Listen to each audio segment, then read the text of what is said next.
Hi, Genki Call here with Gems of War for the week of May 8th, 2023.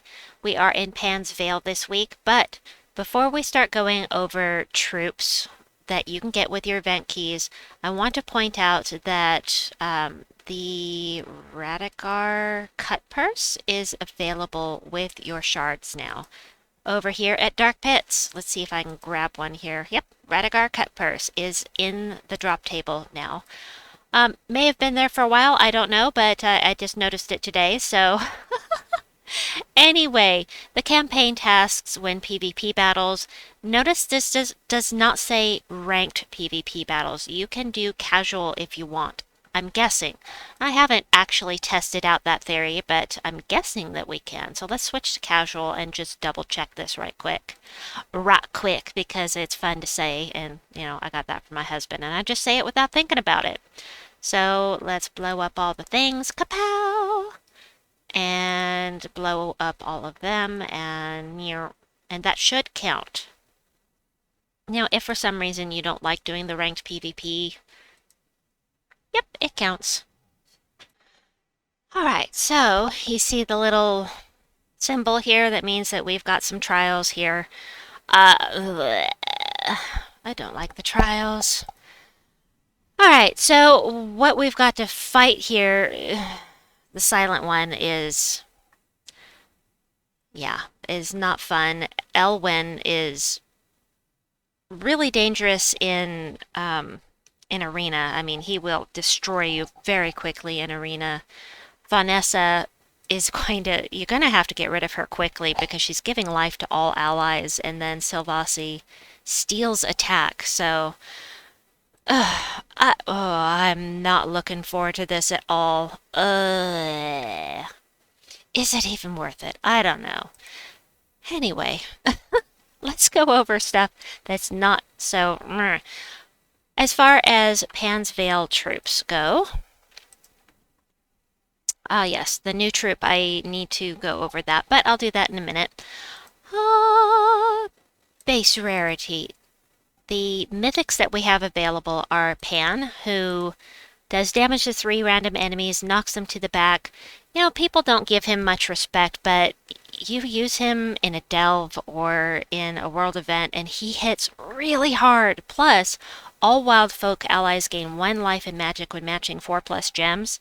If you're running him with Queen Beatrix, who is a wild folk, it works really nicely. I really love using those two together. It's really effective.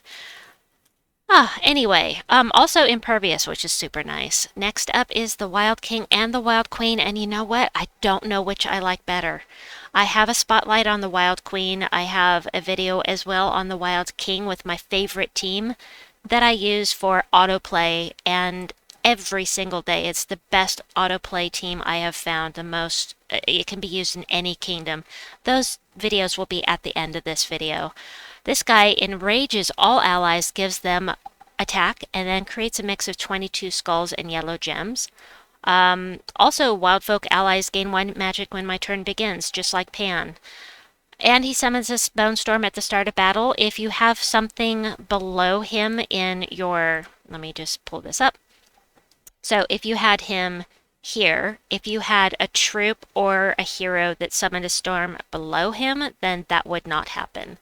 Then we've got the Wild Queen, who steals attack from an enemy and gives it to the first ally, and then creates a mix of 22 skulls and green gems. And wild folk allies gain 2 attack at the start of each turn, and a Bone Storm when an ally dies. So they're both really, really fun to use. They're 2 of my favorites. Wild King was my favorite mythic of last year, I think, besides Pycea. Anyway, I digress. Beltane is pretty new to the game. He converts blue gems to green and purple gems to yellow and gives 1 to 3 random status effects to all allies. I haven't bothered using him yet. I mean, those random status effects are great, but as far as the double convert goes, I just haven't bothered looking for a team to create with him because the rest of his spell just doesn't really interest me that much.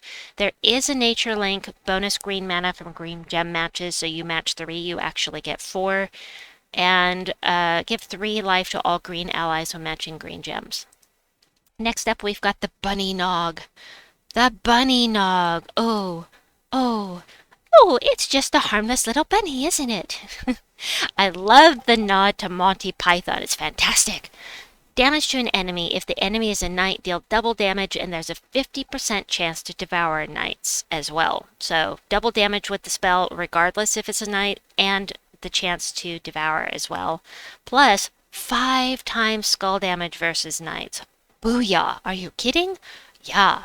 And skull damage reduction, so you can put him at the front of the team. It's not a lot of skull damage reduction, but I saw Crisp using this today with 3 of the Eye of Argos in Sword's Edge. I think it's a fantastic idea. I haven't tried it myself yet, but it's better than what I was using, which was the skeleton. Let's see. Next up is King Salinas. He does splash damage. It's okay. He steals magic from all enemies affected by the spell, burns all enemies. There are better ways to get burn, and with splash damage you can hit at most 3 enemies. You might only be able to hit 1 if there's a gap between the enemies. But King Salinas does give all wild folk allies a 50% mana start. Next up is Luna, which you will not be able to get. She is from the Warrens. In the Underworld, you'll have to use your Chaos Shards to get her. Starflower is fun, though. She does damage to all enemies with a boost, times 5 boost, for all enemy ally and enemy fae. She'll summon, and there's a 20% chance to transform a random enemy to a pixie. Now, I don't like the transform spells like this. They tend to backfire. However, the only thing a pixie can do is fairy fire you. Now, fairy fire in conjunction with other troops could be devastating to your team, but if she can only fairy fire, the only way she could possibly hurt you is if she got a hold of some skulls, herself. Anyway, 1 magic when an ally casts a spell, a little spell damage reduction, and 50% chance to fairy fire a random enemy at the start of the turn. And if you look up here, an extra 50% damage from spells for anything that's fairy fired is going to get an extra 50% damage. So say that this was 50 damage, it would get an extra 25 damage. Because the math is easier if I round it up. Silent one, I just went over. Hate this guy. Hate fighting this guy. Silence all enemies and myself. Whatever. But the silence is definitely not going to be helping you out, and I'm not looking forward to fighting him in the darn trial. Bonus blue mana from blue gem matches is great. He also can summon. Are you kidding? So we have to work with that on the trial too. Also, silence enemies when doing skull damage. Argos. Choose a color, remove all gems of that color, no mana from it, for your team. Dispel the first enemy. That means take away any positive status effects that they may have, including submerge, and drain their mana by the number of gems removed. What a convoluted spell. I mean, alright, whatever. And he summons a light storm at the start of battle. At least it feeds back into himself. He has a little spell damage reduction as well. Next is our Godslayer Copernicus. Copernicus is going to do damage to any troop with a red border that's in the dungeon. That is the Gem Dragons, Enraged Kurandara, anything with a red border. Of course, Zolgoth as well. And then a steel attack and shift it to magic. So he's going to hit harder every single time, provided that they have some attack left to steal. And he's also immune to mana burn, mana drain, and mana steal. I have to move the cat, please excuse me. Thank you, Georgia. Elwyn, like I said, he is really good in Arena, but you don't have to own the troop to get him in Arena. He destroys a row and a column, does damage to 1 enemy, a random enemy, boosted by yellow gems destroyed. 7 times boost ratio, that's what makes him so good in Arena. Next up is Nessa. Nessa is empowered. She starts battles with full mana. She also gets bonus purple mana from purple gem matches, immune to silence. That's going to do that. Okay. Deal damage to an enemy equal to their attack, then give life to all allies boosted by damage dealt. Yeah.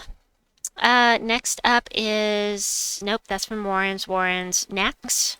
Cleanse an ally, then give points of a random skill to them, +2 magic, and if the ally is a wild folk, give double the effect. That's great, but it's random. It could be anything. You could be giving them attack when they are at the back of the team and will never get a hold of any skulls. You could be giving them magic when they're a skull spammer. You just don't know what it's going to be. He is 50% empowered, and then he has the mana shield as well. Next up is Tressa. This one is our Siege Breaker. Now this is for towers. The 3 to 5 times tower... 3 to 5 times boost against towers, and that includes Leona's tower. Steel armor, shift it to attack, deal damage to the enemy based on ascensions as usual, and 50% mana. Sorry, my brain just went away for a second there. Silvasi steals attack, like I mentioned, from an enemy and transforms all blue gems to purple to boost the effect. He can dodge skull damage, he has skull damage reduction, and he fairy fires enemies when doing skull damage. Why did they make these trials so darned hard? Alright, the Burrow Warden, this one steals attack from the first enemy, boosted by green allies, and shifts it to life. So she's going to bulk up here so that she can go at the front of the team. She has skull damage reduction, and she Hunter's Marks them when she does skull damage to them. So you're going to do double damage with your skulls with that Hunter's Mark. Ha ha ha. Can't get the bunny corn. That is in the underworld, and also I skipped. Voiceless Gollum. This guy was actually really helpful last week for me. Explode a gem, silence a random enemy for every yellow gem destroyed. So that silence can be really, really helpful. You can silence the entire enemy team. But unlike the silent one, he does not silence himself. And also just a tiny bit of mana generation. He also has skull damage reduction by 50%, which is, of course, super helpful. Blade Dancer is a beast. He's a beast. No, he's not. He's a wild folk. No, he's a beast. Wild folk, right. So Blade Dancer is going to do damage boosted by all enemy armor, meaning he's going to scale with the enemy. He doesn't do a whole lot just in general. However, if you are in a world event, you've got a medal or two, you're just going to blow through everything. You're going to one-shot everything with this troop if you've got a couple of medals. So, he's going to work for the world event, provided that you've got some badges and medals. Then he's also going to steal magic from a random enemy if anything survives. He also can dodge skull damage and is 50% empowered. Hello. The Fallen Seder is new. He is our new glory troop. We're going to go over him now, and also we'll head into the glory shop, and I'll show you how to get this guy in a minute. So, remove, they made a little typo here. Remove all skulls. For each skull removed, give 1 magic to all other allies, then create skulls equal to the ones removed. So, you know, if there are a ton of skulls on the board and no match 4 is available, you have no way to blow up the board to keep yourself from getting hurt, you can use this guy and hope that when he puts the skulls back, you get a match 4 out of it. I'm interested to see how it works. I'm just not sure. But I personally don't want to fully trait him because I don't really want the Death Mark gem. Let's see if I can remember not to trait him this time. He is undying, and he summons a bone storm at the start of battle as well. Interesting. Alright, the Lapina Explorer, really, really good in Arena. Besides that, he does do damage to 2 enemies, so he could be useful in the world event if you like. Destroy a row and column. That's taking all of those gems as if they were matched. Knock one of the first 2 enemies to the back and then deal damage to the first 2 enemies that are now there, boosted by green gems destroyed. Spell damage reduction, a chance to dodge skull damage as well. And Nyx, drain up to 12 mana from an enemy, create blue gems equal to the mana drained. And immunity to burning and fairy fire is pretty nice. The rest of that's just eh. Seder Hunter, destroy gems in an X shape and give attack to the first ally. He has a chance to dodge skull damage, and he places Hunter's Mark when doing skull damage as well. So he will be okay to run at the front of the team since he has a chance to dodge those incoming skulls. Next up is the Seder Musician. Oh, I hate fighting him in pet rescues. Damage to the first 2 enemies, then steal 2 magic and silence them. That can really slow things down for sure. Gain 1 magic for each yellow ally. Then we've got the Sky Goat. This guy does damage to 3 random enemies with independent 50% chances to stun them. I forgot about this guy. He could be used in the world event. I missed a couple things that could be used in the world event for people that don't have legendaries. Skull damage reduction. He's immune to stun because he's thick-headed. Of course, I mean, he's a goat. He's immune to stun. They bash their heads all the time. Sorry, I digress. 10% chance to create a wish gem when my turn begins. Next. Next. Oh my, look at all the troops. Nymph. Entangle an enemy and eliminate armor from them. That's it. But she does get the bonus green mana for the team. She has no green mana herself, but it will help the rest of the team if anything is using green. Next up is the Piper. True damage to 1 enemy, steal armor, and shift it to magic. So every time he casts, this gets more and more powerful. And he has a chance to dodge skulls, and he has immunity to silence, and he gets extra magic every time somebody on your team casts. The Pox hair is very ugly. Look at the spell, it's so gross. Oh. It's an ugly carrot, so to speak. Deal damage to an enemy boosted by green gems on the board, then disease them. It's not a lot. He is a bounty hunter, which I will never use him in bounty personally because there are much better troops to use. He does disease when doing skull damage, and he's immune to disease and lycanthropy. Next is the Seleni Guard. This guy steals attack from an enemy, shifts it to armor, and barriers all wild folk allies. He can be really annoying to fight. And he could be really good to use on your team if you're using all wild folk. He has skull damage reduction by 25% and gains attack every time an enemy casts a spell. Right? Okay, 4 more. Nope, 3 more. The Siren, she is empowered. She starts with full mana, does damage to an enemy, creates 9 gems of one of their mana colors, which, if it's purple or green, you can loop with it. Otherwise, it's kind of dangerous to use, but because it could backfire pretty easily. Trickster is from the underworld. Satyr steals armor from the last enemy, shifts it to magic, then does damage. So since he steals the magic first, or shifts the magic, this is going to go up before the damage is done. So, and then he gets an extra turn. He's 75% empowered, and he's stealthy, which means he's going to be really fun to fight in the darn trial. Meh. Alright, War Goat. I sounded like the goat just then. Destroy a row and knock the first enemy to the back. I mean, it's a common. He is impervious, though. Anyway, wow, I feel like I've been talking a really long time, and I probably have. Let's head into the shop as soon as it stops working. There we go. Alright, head into resources, grab your spoils of war, get all 10 of these if you can. If you still need event keys, I still need event keys, or at least I still want them. And it's a great deal for event keys, so if you can afford to do it, I recommend doing that every week. Also, getting the Glory Troop up to Mythic level if you can. There we go.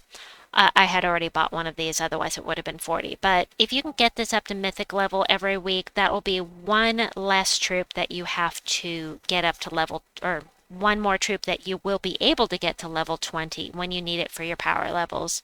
Plus, you get all of the things. There we go. Sorry, that was maybe a little annoying. I apologize for that. All right. Let's look in here. So, yep. Yep.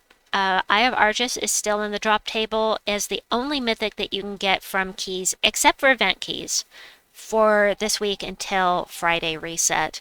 And as far as these go, undead and wild folk get plus 10% to their skills. Are there any undead wild folk? Can't think of any right offhand, but there must be. Those will get plus 20%. And then if you take this new guy into PvP, you'll get an additional 5 glory for doing so. We're almost done, folks. Almost done. Breathe. All right. Uh-oh. I don't know what the pet is. Hold on. All right. So this week, tomorrow, on Tuesday, we have the Warren's Faction Assault. Then on Wednesday, we have Fawnette. Super cute. I love her.